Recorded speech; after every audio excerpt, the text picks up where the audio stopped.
The ice in her voice wasn't the worst part. It was the way she laughed, light, amused, like she wasn't just talking about me, but playing with me like a string-pulled puppet. I was walking past the hallway when I heard her, that damn Bluetooth headset always making her forget she wasn't alone in the house. "He's not going anywhere," she said, chuckling. "I've got the one thing that keeps him in line. He knows what I know." The pause afterwards said more than the words did. I stopped, mid-step. She was in the kitchen, leaning against the counter like she owned the world. She had her legs crossed like she was doing a photo shoot and one of those imported bottled waters in her hand, $7 per bottle, because apparently tap water was for the emotionally underdeveloped. I didn't barge in, didn't demand anything. I just kept walking past the hallway, turned left into the study, and sat down in the leather chair she once called that sad old man's throne. It used to be my father's. Now it creaked like a whisper when I sat, as if even it knew what I'd just heard. For context, I'm Alan. I'm 63, and I've been married to Sabrina, 52, self-declared image consultant to the upwardly mobile, for 11 years. I was a calm man. Still am. That was my reputation. She liked it that way. Said it made me less exhausting at parties. Her previous husband was loud and broke. I was quiet and had money. She liked that contrast. But what she didn't realize was, quiet doesn't mean passive, and calm doesn't mean weak. Some of us play the long game. I sat in the study for a while, thinking. Then, as if guided by muscle memory, I reached under the desk and unlocked the lowest drawer. Inside, a brown envelope I hadn't touched in 26 years. Unmarked. Crisp edges. It smelled like old wood and something else, vindication. I slid it out, laid it gently on the desk, and stared at it. Federal clearance. Alan H. Graves, 1997. Signed, sealed, and notarized. A formal document stating that I was investigated during a contract dispute with a tech firm in D.C. and was cleared. Completely. No disbarment. No fraud. Just a competitor trying to sink my credibility in the middle of a bidding war. I never talked about it, not even with Sabrina. She thought it made me hard to market. I never corrected her. But now I understood something I hadn't fully admitted to myself before. She had weaponized my silence. Turned my old ghost into a leash. All this time, I thought she genuinely misunderstood the situation. But the way she said it, "He knows what I know," that was no misunderstanding. That was a calculated bluff made to a friend who probably wasn't the first she bragged to. Later that same day, I walked out front to grab the mail, and our neighbor, Ken, retired dentist, always a bit too chatty, gave me a sideways glance. "Hey, Alan. Hope you're feeling okay. Heard you had some trouble back in the day." Sabrina said something at the barbecue. I froze. "What kind of trouble?" I asked, playing dumb. "Oh, nothing serious." She said something about how you bounced back after being disbarred. "Must have been tough," he said, like he was complimenting me. I smiled. "Yeah, tough stuff." Can't believe she still brings that up. I walked back inside before he could say another word. My heart wasn't racing. I wasn't even angry, not the way most men would be. It was something different, something colder, like flipping a switch inside your own ribcage. Not to survive, but to prepare. I reopened that envelope that night, placed the contents into a folder, and made 2 calls. One to an old colleague who owed me a favor, and another to a different kind of attorney. One who didn't deal in divorce, but in strategy. She thought she had me boxed in. She thought wrong. And if you're still listening at this point, let me just say, more than 90% of people don't subscribe while hearing these stories, and yet it's the one small thing that helps us keep digging deeper, writing better, and bringing these untold battles to light. If you enjoy watching things unravel, one smug lie at a time, consider subscribing. It fuels the team behind the voice. Now, where was I? Yes, Sabrina thought she kept me in line. What she didn't know? I was the one holding the real leash. It's amazing what people believe when you let them talk. Sabrina built an entire mythology around my silence. She embroidered it with little flourishes. "He lost everything once. Poor thing. I stood by him when no one else would. He's too fragile to talk about it." The way she framed it, I was a man crawling back from disgrace, grateful just to be tolerated. She mistook discretion for dependence. The envelope in my hand had gathered more dust than it deserved. 26 years ago, after a vicious corporate smear campaign tried to frame me for bid tampering in a federal tech contract, I was investigated, cleared, and quietly stepped away from that whole world. I didn't publicize it. I didn't write memoirs. I just pivoted, started something quieter, smaller. Consulting, advisory work, patents, licensing, and royalty checks. More money came in over the years than she ever realized. I never made a show of it. She thought the house was bought with her charm and my pension. In reality, it was paid for by a settlement clause in a government contract she never even knew existed. One tied to the very case she used as a bedtime story for her social clout. The certified clearance letter from 1997 sat heavy in my palm. It was short, direct, bureaucratic in tone, but powerful in content. It wasn't just a paper, it was a detonator. At 7:42 the next morning, I called Kenneth Drayson, an attorney I used years ago when I was licensing a microcontroller design to a European firm. He was fast, ruthless, and allergic to small talk. "Alan Graves," he said, answering on the second ring. "Haven't heard your voice in a decade." "What did she do?" I smiled. "Can you meet in person?" "I'll clear it." By noon, we were in a private office in Midtown. I handed him the envelope. He skimmed it, then looked up slowly. "She doesn't know you have this?" "She doesn't know it exists." He raised an eyebrow. "This is better than exoneration. This is leverage. Who else has a copy?" "Just me. And now you." We talked for 90 minutes. I laid out what she'd been saying, who she told, and what I suspected her endgame was: social access, a stronger hand in estate decisions.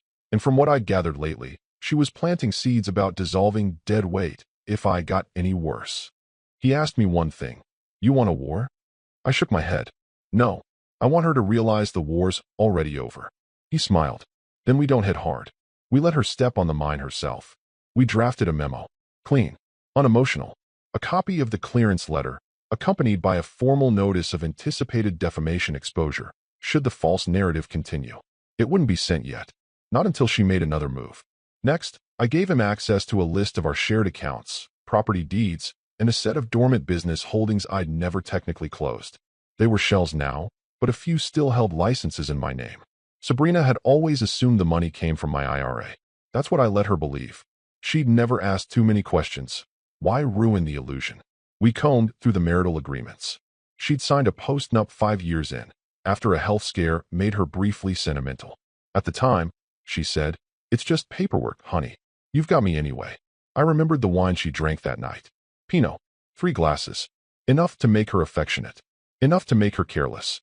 Enough for her to sign a clause waiving any rights to future professional income or IP revenue. Not that she understood what that meant. Drayson flagged it. "She won't remember this. But it's enforceable." We agreed on a timeline. A soft first nudge, a document left in view, casually. Then wait. Then a legal reminder through her lawyer, not mine. Make it feel like her world is still intact. Until she looks down and sees the cracks forming at her feet. This wasn't revenge. It was calibration. When I got home that night, Sabrina was on the phone again, laughing with someone. I didn't listen this time. I didn't need to. I already knew the script. I just walked to my study, opened the safe behind the bookcase, and placed a second copy of the letter inside. Then I poured myself a drink, sat by the window, and waited. I didn't rush. I didn't shout. I didn't even slam a door. When you've lived long enough, you learn that the quietest moves are the ones no one hears until the echo hits them. Sabrina thought she held a whip over my back. In reality, she was dangling a paper tiger over a man with a scalpel. First, the joint account. It had been the centerpiece of her power, the card she flashed when she treated her friends at restaurants, the invisible tether she believed linked my gratitude to her support. She liked to call it our nest egg in front of people. But the actual deposits? Mine. All mine. The only reason her name was on it at all was because she'd thrown a tantrum the first year we were married, insisting that marriage is about transparency. I'd added her to keep the peace, knowing full well the architecture of the account allowed me to pull everything out in 48 hours without her signature. So I did.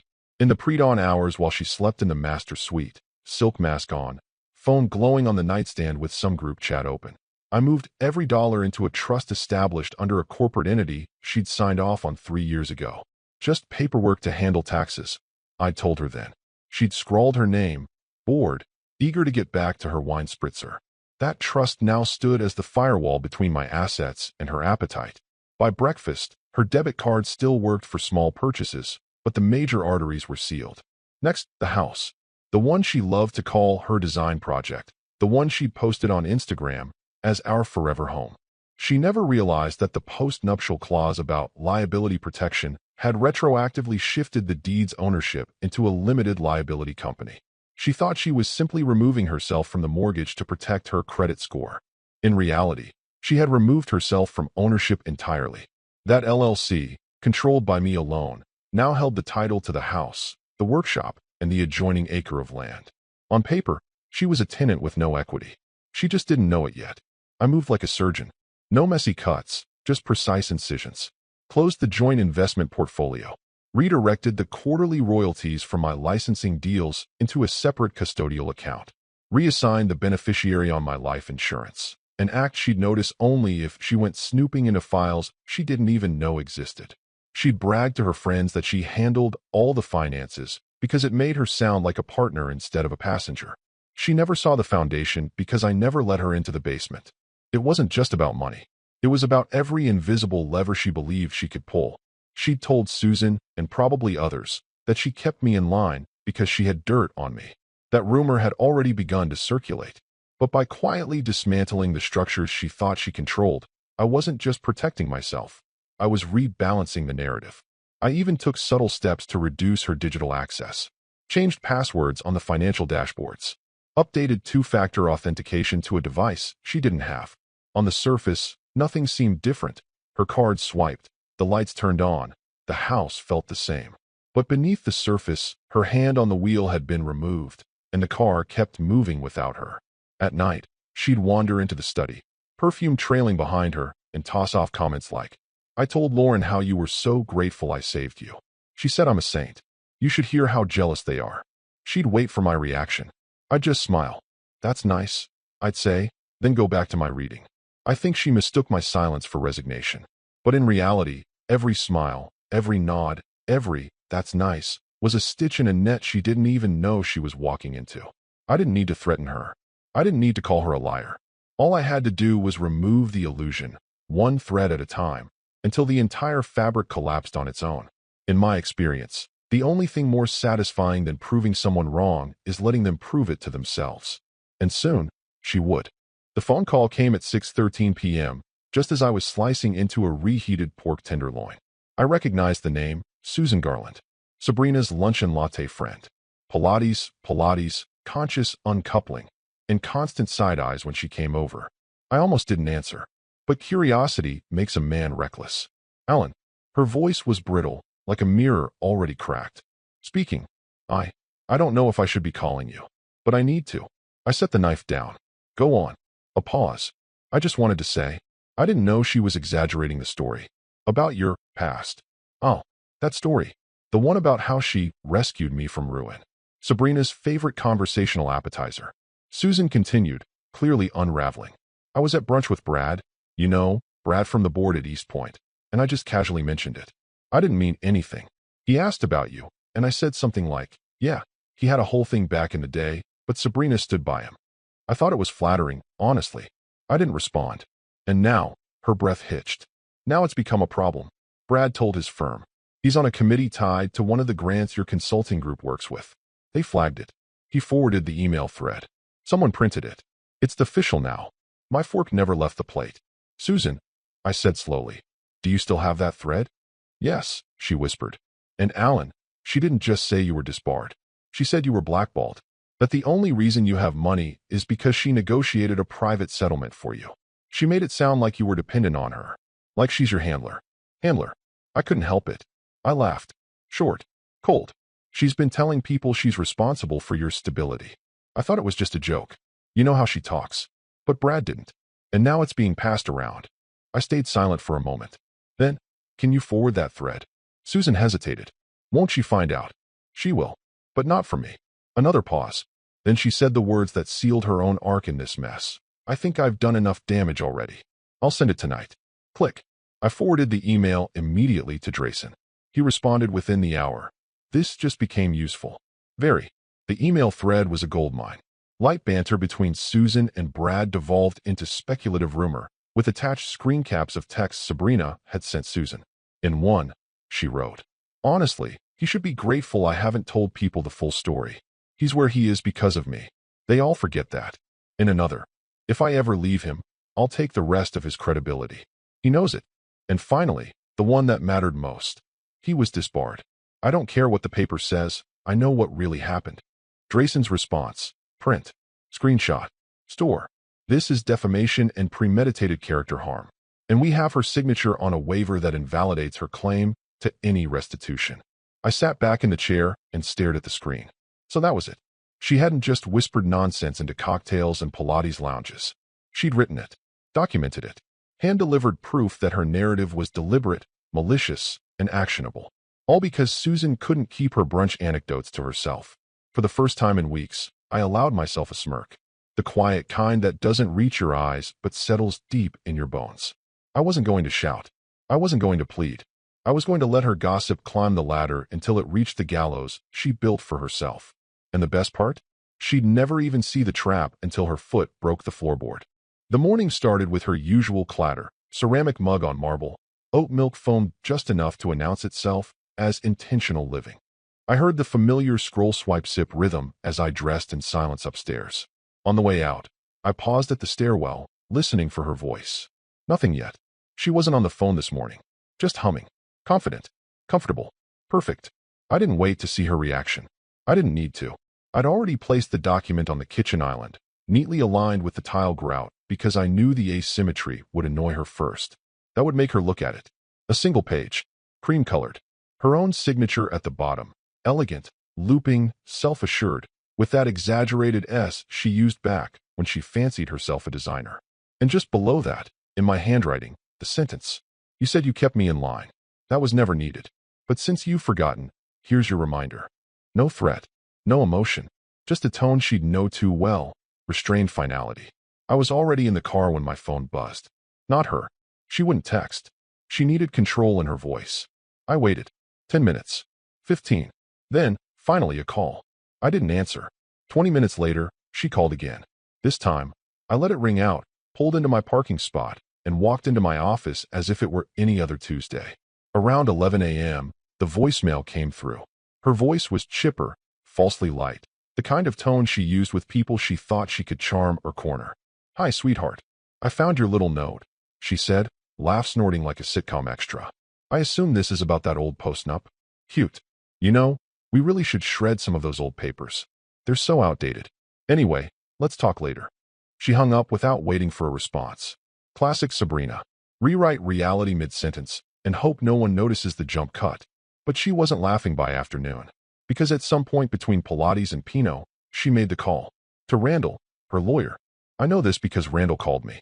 His number was in my contacts under Randall L. Sabrina, a man whose voice had always been coded in synthetic patience, like a waiter dealing with someone allergic to everything on the menu. But this time, his tone was different. Dry, calculated, and a little uneasy.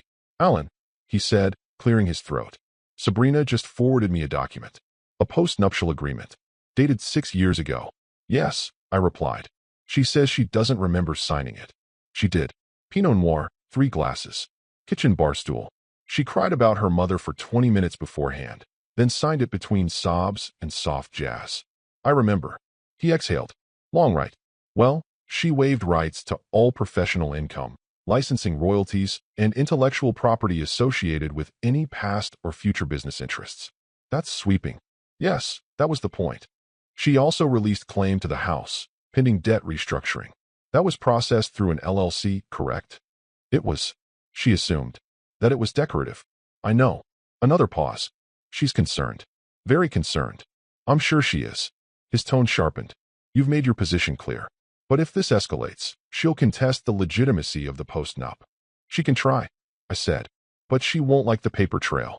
And neither will you. He went quiet. We're not trying to start a war here, Alan. I didn't start anything. I'm just reminding her what she signed. She's the one who forgot. He hung up shortly after. No pleasantries.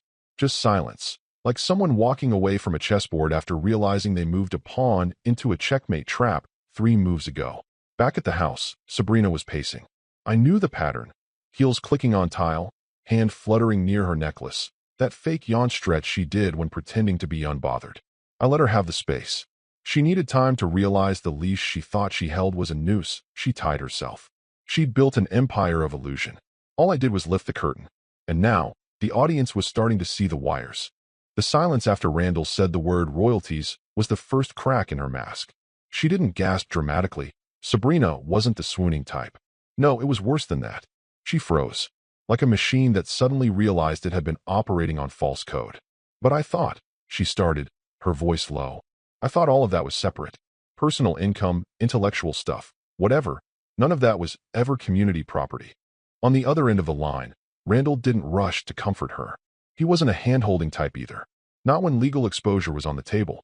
You thought wrong, he said flatly.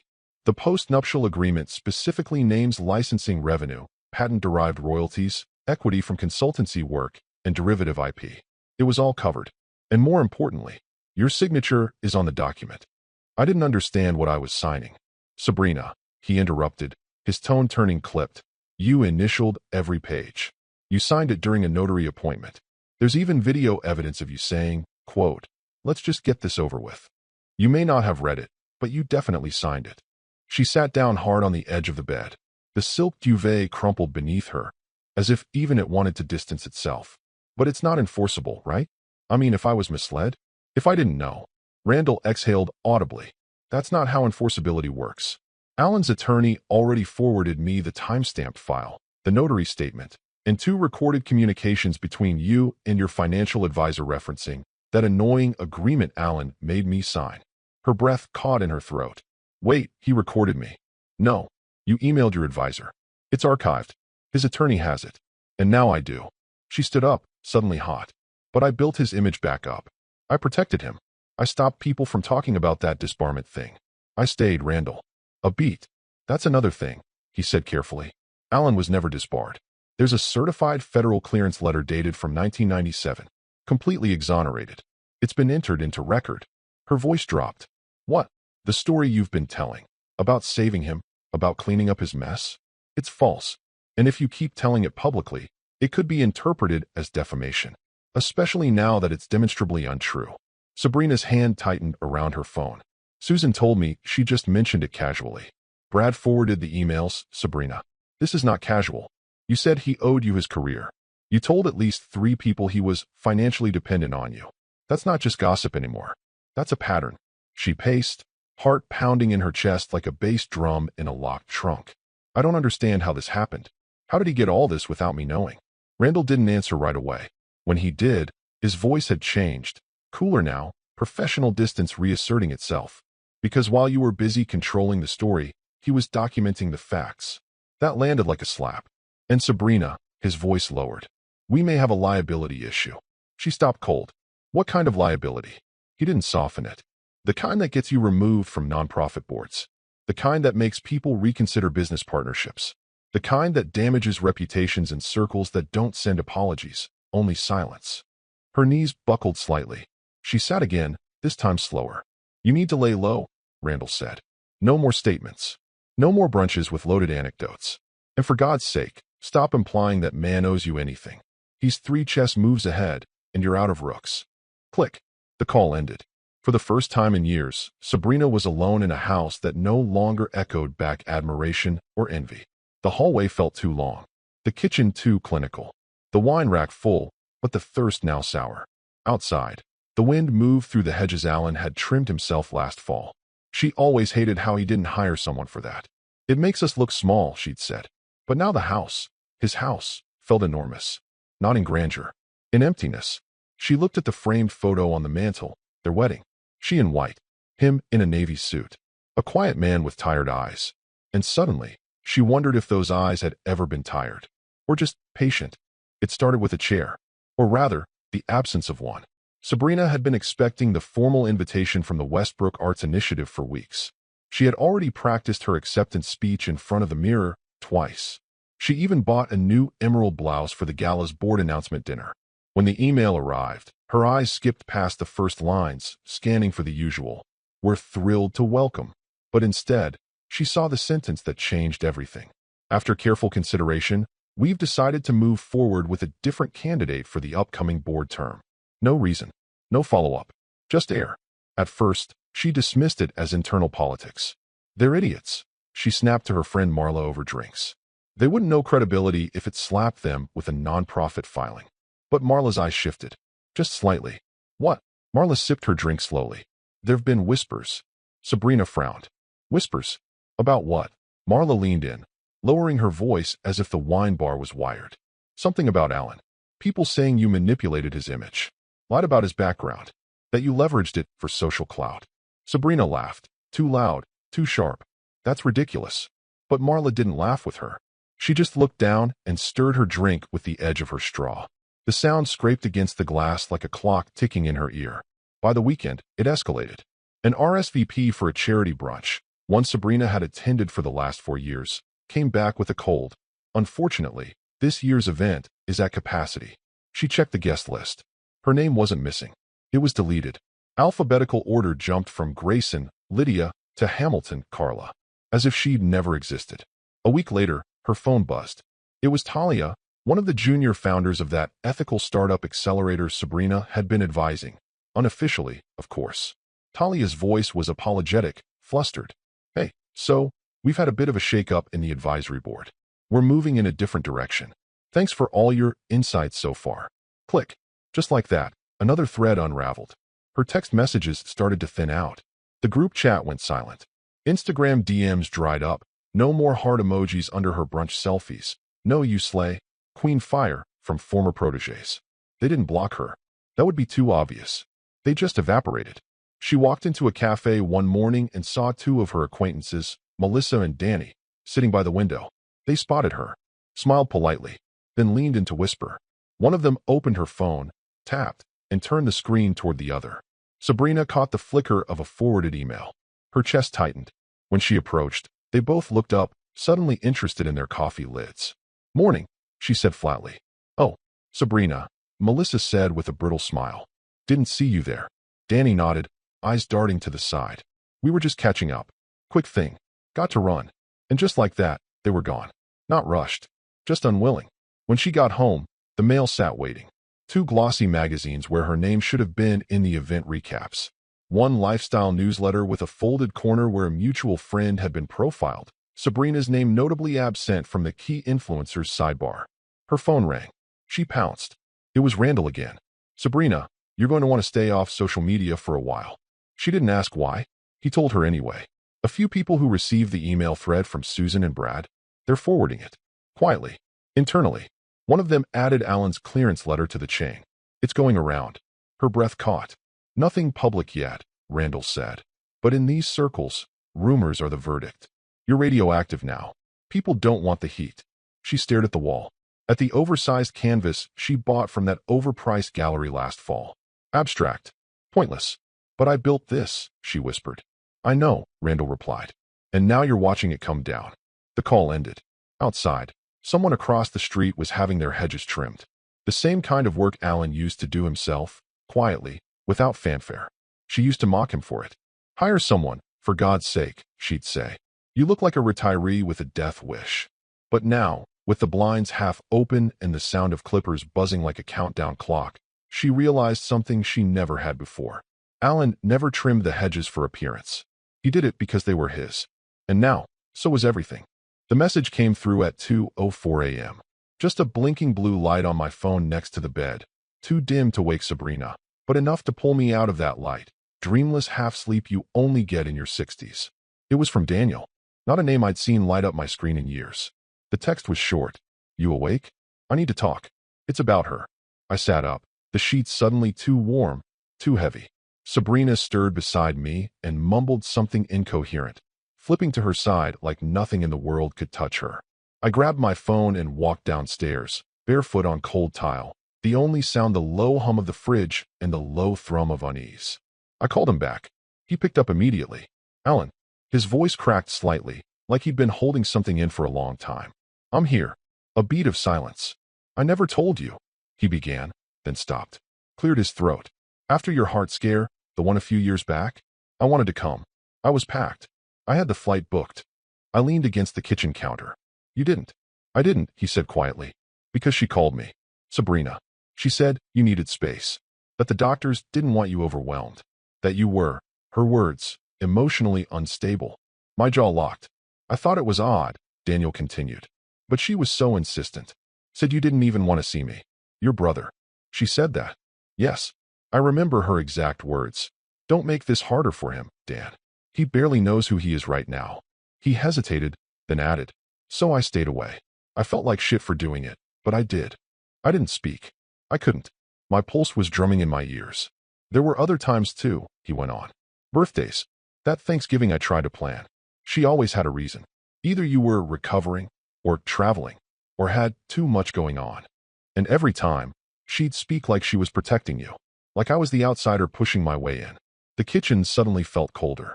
I started to believe maybe you had changed, he said. That maybe you didn't want me around. That maybe I was the one clinging to something that didn't exist anymore. I closed my eyes. Jesus, Dan. I'm sorry I believed her. You're not the one who should be apologizing.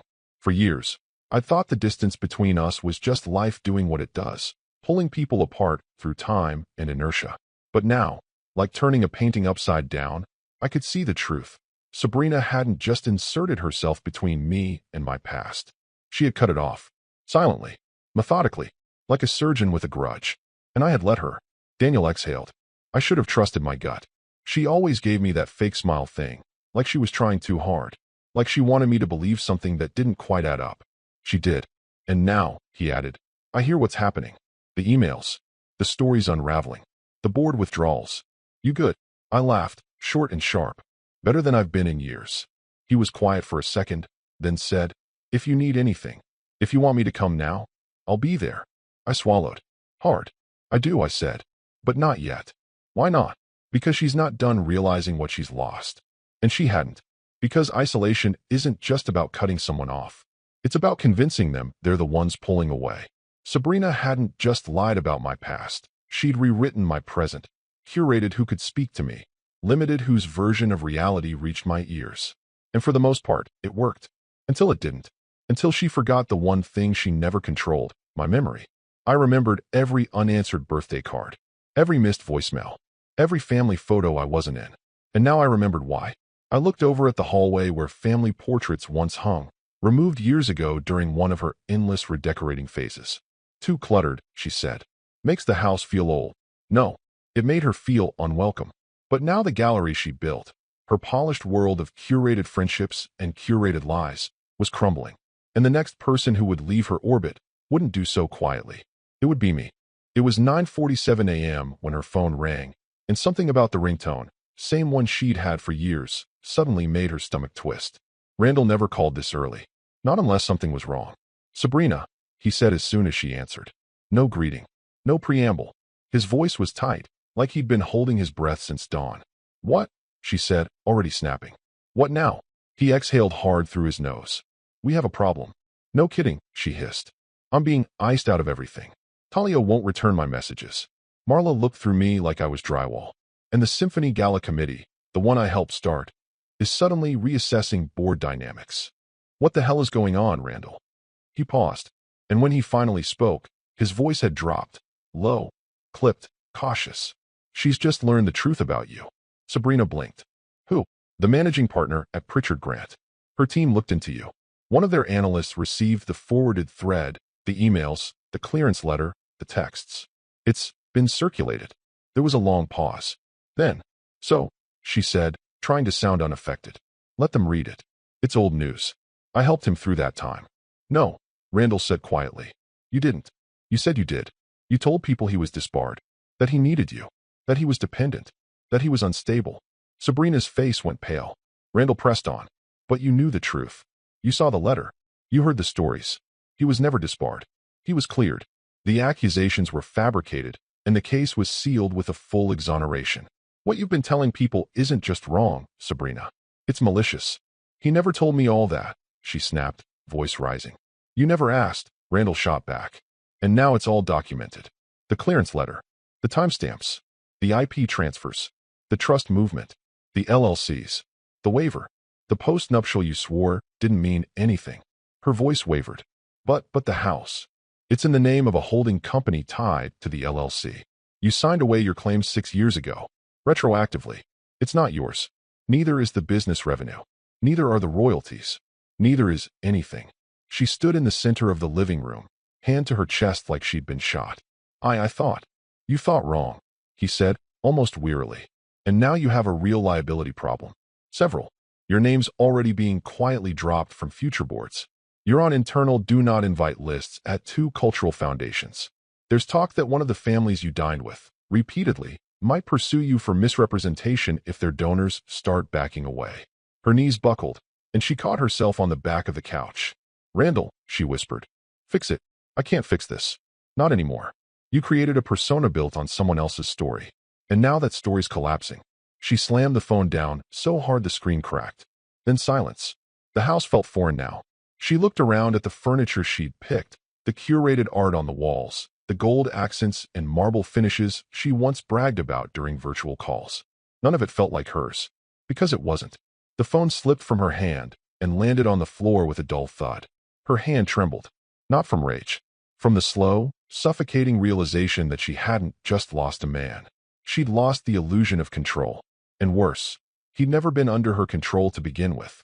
Everything she thought she knew, everything, was a script she wrote and performed for an audience that had now walked out of the theater. And the lights had come up, and she was alone on stage. It arrived on a Wednesday.